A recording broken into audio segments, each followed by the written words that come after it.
PD आईफेमस 3.0 जब से बना है डेली कोई न कोई नई प्रॉब्लम्स आती है। तो इस पे साथियों आपकी एक सबसे बड़ी प्रॉब्लम्स थी कि पीडी आईफेमस पर जो हमारे कर्मचारी हैं, उनको हम लोग रिलीव करते हैं। तो रिलीव करने की प्रक्रिया तो हमने पिछली वीडियो में समझ ली, लेकिन उनको रिलीव करने के बाद जॉइन कैसे करवाएं? आपने हो सकता है पीडी टू पीडी ट्रांसफर किया है या पीडी टू नॉर्मल आईफेमस ट्रांसफर किया है। आपने कहीं से रिलीव किया है तो उनको ज्वाइन किस प्रकार से करवाएंगे। चलो साथियों वीडियो प्रारंभ करो, उससे पहले छोटा सा निवेदन करूंगा, चैनल पे नए हो सब्सक्राइब अवश्य कर लीजिएगा। सबसे पहले आप लोगों को एचओ रोल में आना है। मैं आपको दिखाने जा रहा हूं नॉर्मल आईएफएमएस पर किस प्रकार से उनको ज्वाइन करवाना है। आप लोग जैसे आएंगे एम्प्लॉय मैनेजमेंट, यहाँ पे पहुंचते हैं तो साथियों आपको जब तक रोल असाइन नहीं किए होंगे तो पीडी हेड से आईडी आपके पास नहीं आएगी। सब डीडीओ लेवल से रिक्वेस्ट बनती है और वो डीडीओ लेवल यानी पीओ टू सीबीओ के पास जाती है, और सीबीओ लेवल से जब उसको मेकर चेकर और अप्रूवर से होते होते अप्रूव करते हैं तो उस संबंधित कार्यालय में तभी पहुंचती है जब उसका रिलीविंग ऑर्डर बने।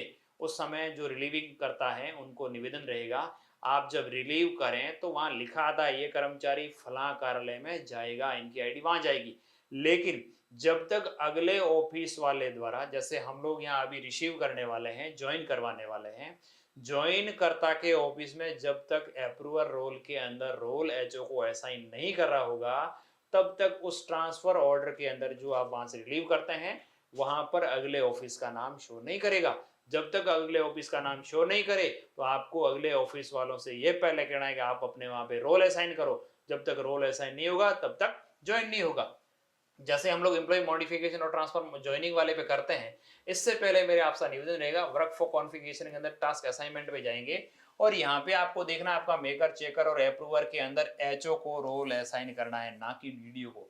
क्योंकि ये ऑफिस लेवल पर काम होना है तो ऑफिस लेवल पर आपको एचओ को रोल असाइन कर देने हैं, मेकर चेकर अप्रूवर तीनों ही। ध्यान रहिए, ये जब तक रोल असाइन नहीं होंगे तब तक संबंधित कर्मचारी की आईडी आपके पास ज्वाइनिंग के लिए नहीं आएगी। अब आपने रोल असाइन कर दिया, अब हम लोग जैसे ही यहाँ ज्वाइनिंग वाले पे क्लिक करते हैं वही आपको एम्प्लॉय मैनेजमेंट के अंदर एम्प्लॉय ट्रांसफर मैनेजमेंट और ज्वाइनिंग और रिलीविंग दो ऑप्शन दिखेंगे।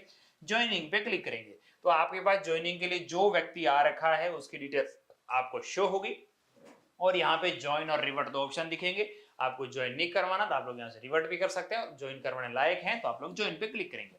जैसे ही ज्वाइन पे क्लिक करते हैं साथियों क्या आएगा, उनकी पूरी डिटेल्स आएगी, वो कहाँ थे पहले, कहाँ से आ रहे हैं, उनके कौन सा पद है और किस डेट को वहां से रिलीव हुए हैं, तो ये रिलीविंग डेट आपको यहाँ पे शो करेगी। अब यहाँ पे ज्वाइनिंग डेजिनेशन, आपके जितने भी एचओ के अंदर डेजिनेशंस हैं, पद हैं, उन सभी का यहाँ पे हेड वाइज फुल डिटेल्स आएगी, कौन से हेड में कौन से पद पर आप उनको ज्वाइन करवाना चाह रहे हैं, और ज्वाइनिंग डेट आपको डालनी है और ज्वाइनिंग का टाइम डालना है, ठीक है। उसके बाद उनकी बेसिक वगैरह ये सारी चीजें ऑटोमेटिकली आएगी। आपको यहाँ पे ग्रुप सेलेक्ट करना है, कौन से ग्रुप में आप उनको, जिस हेड में इनकी पद है उस कौन से हेड में आप लोग उनको ज्वाइन करवाना चाह रहे हैं। ये चीजें साथियों वेतन व्यवस्था के तौर पर आदेश होते हैं तो भी होते हैं, क्योंकि पिछले टाइम में महात्मा गांधी में अनेक साथियों का पद स्थापन हुआ और उनका वहां पर पहले वो पीडी एड में थे, अब उनका पेमेंट है वो नॉर्मल आईएफएमएस से बनाया जाना है जहां से उनकी वेतन व्यवस्था हुई है।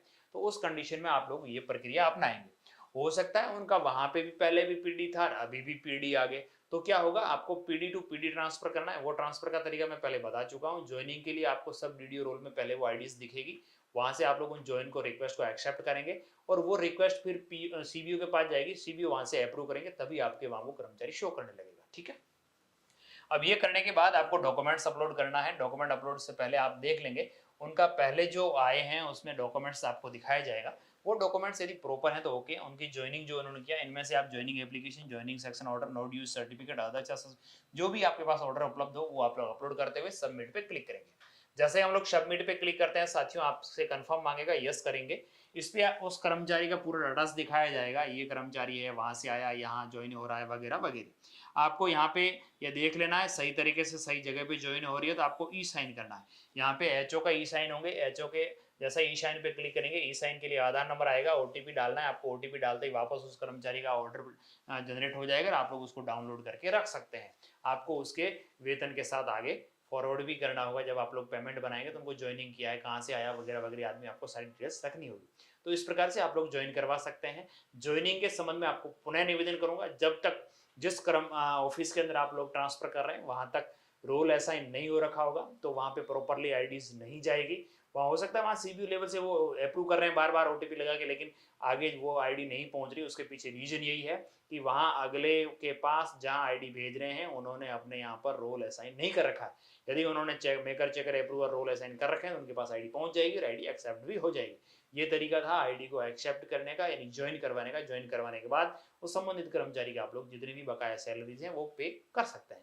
आप सभी से गुजारिश रहेगी कि आपको यदि इसके संबंध में कहीं कोई डाउट्स लगे कमेंट करिएगा, रिप्लाई करने का प्रयास करेंगे। लेकिन गुस्सा ना करिएगा कि आप लोग रिप्लाई तो करते ही नहीं है, केवल बोलते हैं कि रिप्लाई करेंगे, लेकिन साथियों कुछ व्यस्तताओं के चलते हम लोग रिप्लाई नहीं दे पाए। तो आपसे गुजारिश रहेगी आप हमारे चैनल पे बने रहिएगा। हम उन सारे जो भी समस्या आएंगी उनको कंक्लूड करते हुए एक वीडियोस भी डालते हैं कभी कभार समस्या समाधान का। आपकी समस्याओं का समाधान अवश्य मिलेगा। एक बार पुनः सभी साथियों का बहुत बहुत धन्यवाद।